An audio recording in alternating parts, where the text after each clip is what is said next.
Alright everyone, welcome back to You're in the TikTok of FatFabFeminist. I figure from now on, when I have two videos, I'll alternate each week between covering some more of someone we've covered in the past, and then covering someone new. We're going to go ahead and go back to FatFabFeminist today, and I believe we left off with this TikTok, so we're going to continue right here.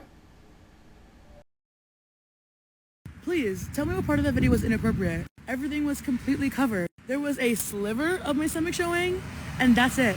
Do you want me to what? Take my boobs off and put them away? So tell me, what part of my body is inappropriate to you? If I were thin, y'all would absolutely have nothing to say because everything was covered. Y'all constantly want to police fat people's bodies when we're literally not doing anything. You want us to hide and cover ourselves completely because you find our bodies inappropriate.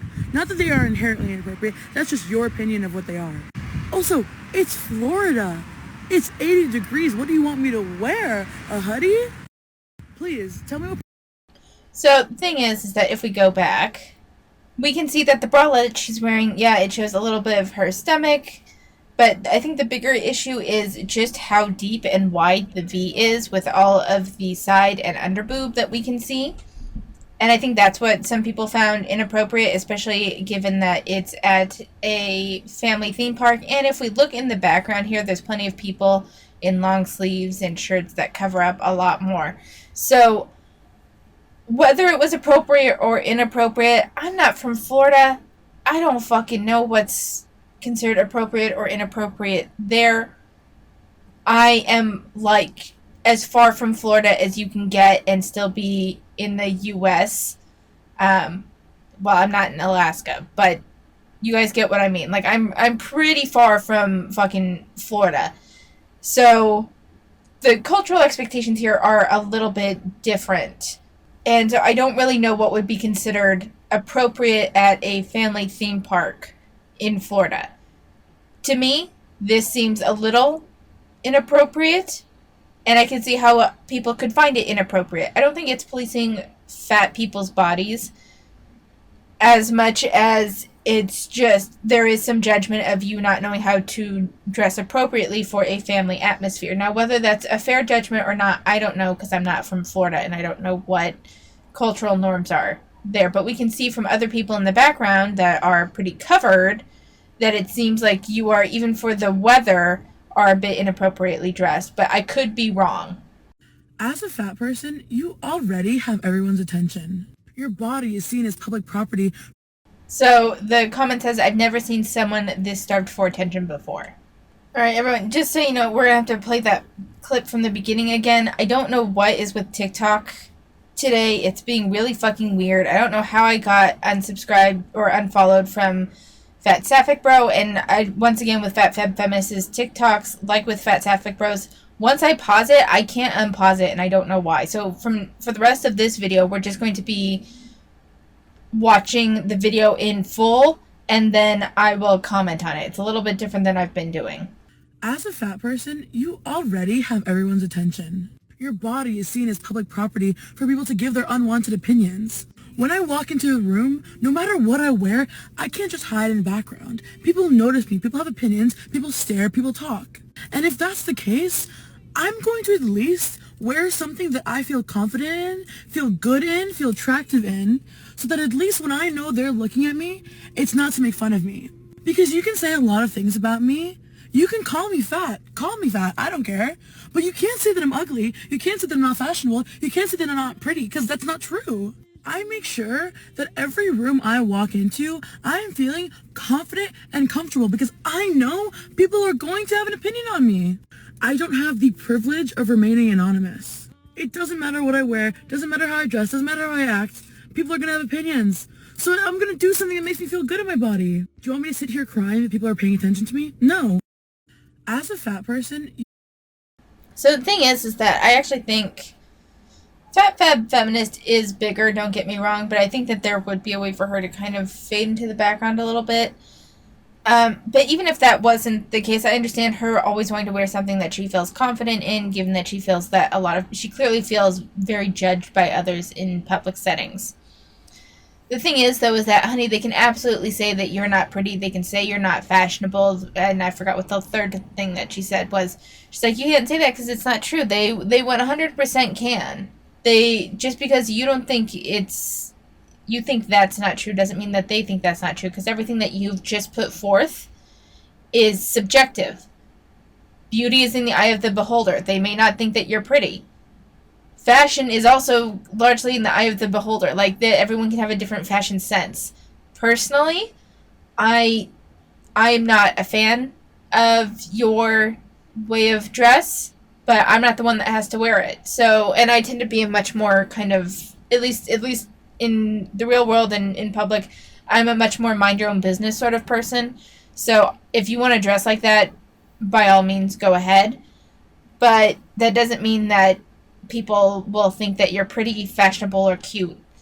It means that you are trying to take control of what you think people are judging you, and my guess is that you would rather have people judge you for your fashion choices than for your weight, which is perfectly fine, and I get that.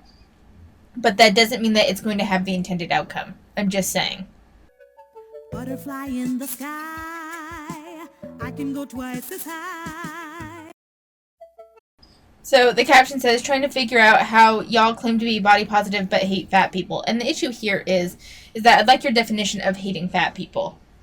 Because people can think that you dress inappropriately and it not necessarily be because of your weight. People can think that you aren't attractive because of your weight, but that doesn't mean that they hate fat people. It simply means that they are not attracted to it. People can say that they don't want to be fat, and that's not necessarily a judgment on you. People can put before and after pictures, and that's not anything that is a judgment on you. So when they put things like this, I can't help but be a little bit more skeptical as to their opinions and how they're drawing these conclusions, because they tend to be the fat acceptance crowd tends to be a rather sensitive bunch and tends to like make it to where anything but wholehearted, absolute acceptance and even praise of fat people, if it doesn't reach like that level, then they're hating fat people or they're fat phobic or whatever.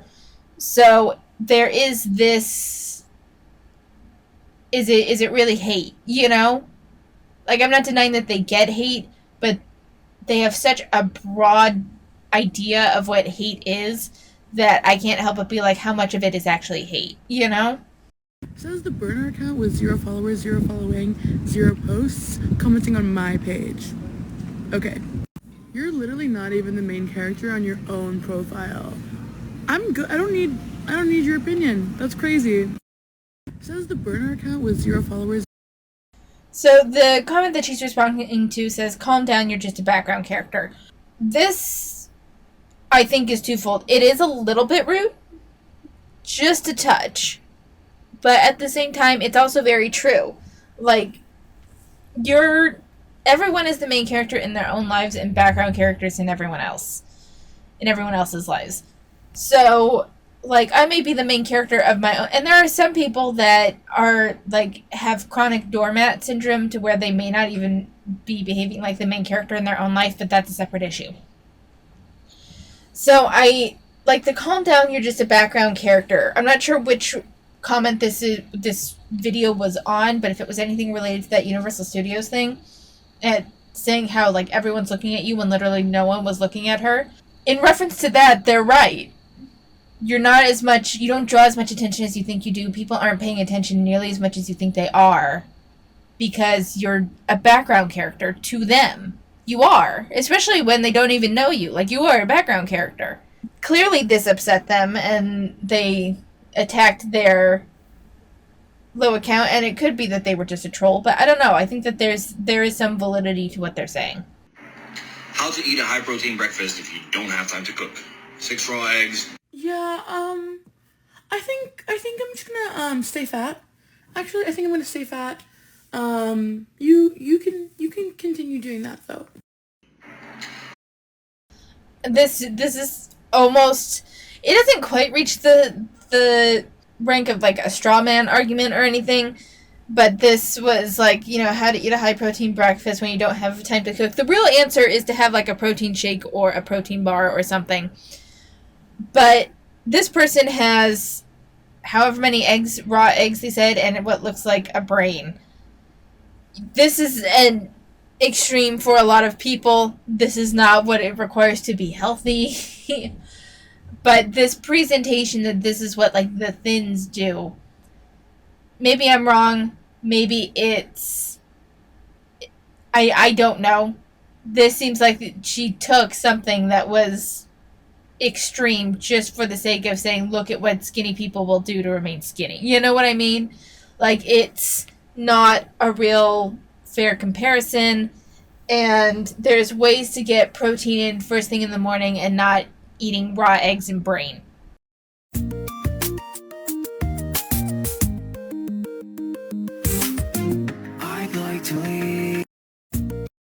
So the caption says, when someone starts raving about a new fad diet. This, to a certain extent, I do understand about. I had my admin at the school during the year of lockdown. This was the 2020-2021 school year, when we were in lockdown the entire year. And one of my admins, like, went full keto. And this was also the year that, like, Cosmic Crisp apples were, like, becoming widely distributed for the first time. And if you haven't had a Cosmic Crisp apple, you must, because it's fucking delicious. And so everyone was kind of raving about the new Cosmic Crisp apples, but then the admin that was on keto was like, oh, but is that even really worth eating? It's all carbs. And maybe it was the paleo. It wasn't the carnivore diet. I know it wasn't that strong, but it was either paleo or keto that they were doing. And like everything, anytime we talked about like food or anything, because there wasn't much to talk about during lockdown, the most anyone could do was go to the grocery store, so we ended up talking about food a lot more, which is part of the reason why I gained weight. Admin was constantly referring back to their like keto or paleo diet, and it did get a little old, I'm not gonna lie.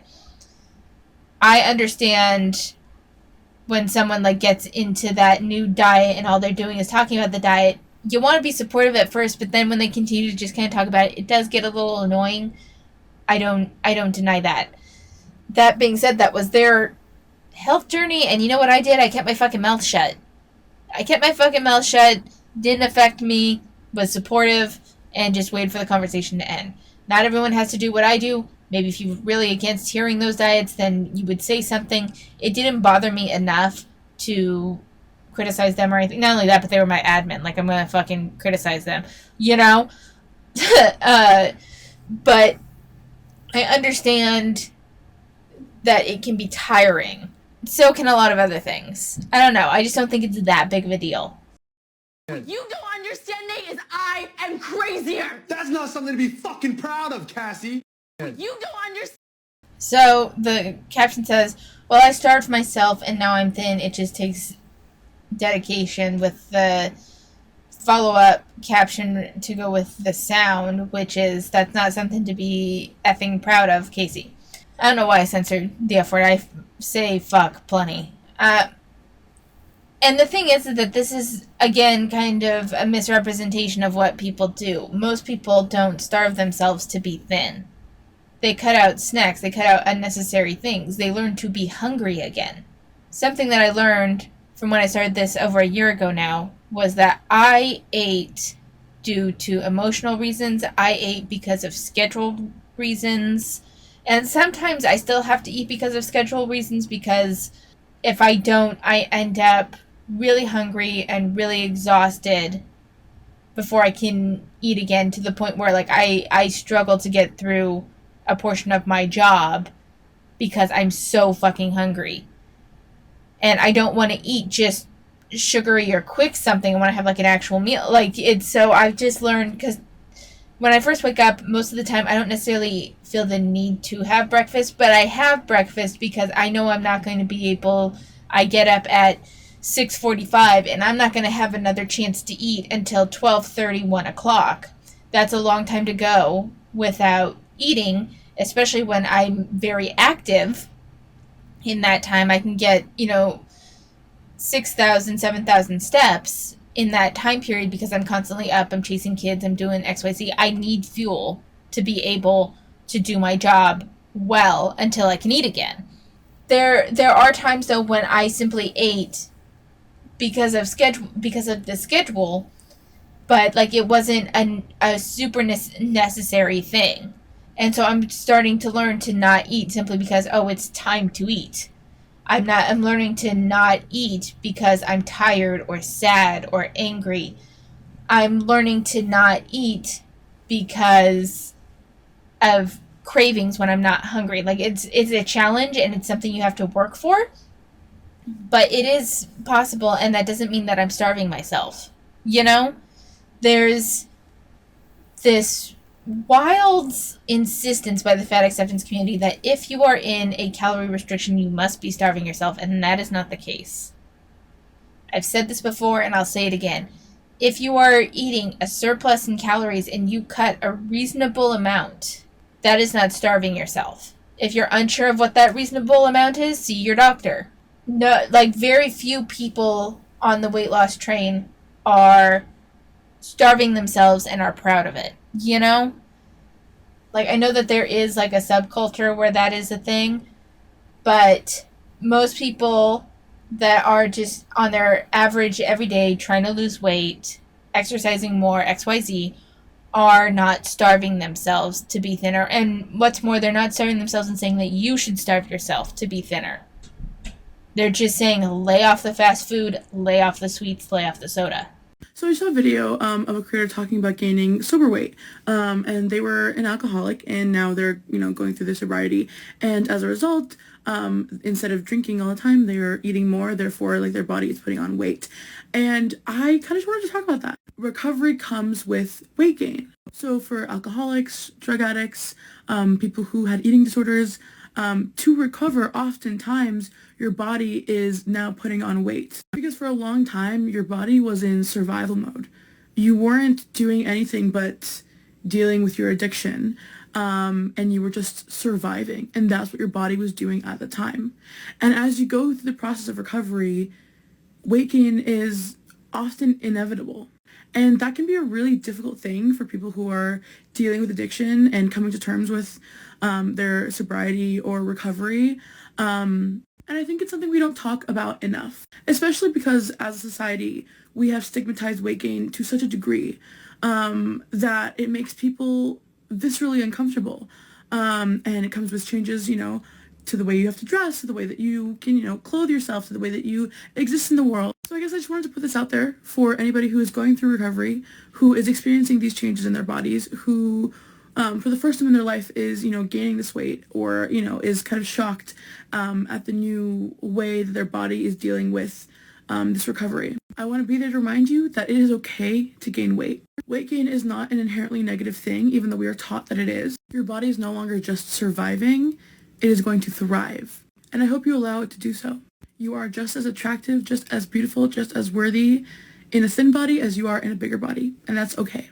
And if your pants don't fit you after you recover, that's okay. Just buy bigger pants. Good.